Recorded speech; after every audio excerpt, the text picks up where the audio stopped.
ఇలా కట్ చేసుకోవడం వల్ల త్వరగా ఉడుకుతాయి ఈ ఆలు అనేది. సో అందుకని చిన్నగా కట్ చేసుకోండి.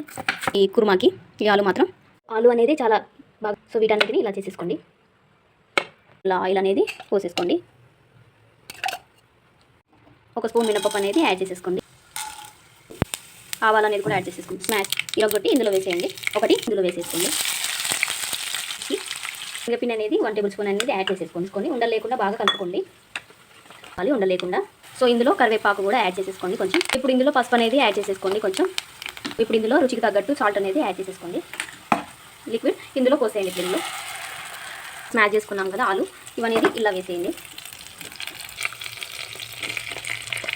1 గ్లాస్ ఆఫ్ వాటర్ అనేది యాడ్ చేసేసుకోండి. సో ఫైనల్గా ఇందులో టర్న్ ఆఫ్ చేసే ముందు ఇందులో కొత్తిమీర అనేది యాడ్ చేసేసుకోండి. యాడ్ చేసేసుకొని గ్యాస్ అనేది టర్న్ ఆఫ్ చేసేసుకోండి.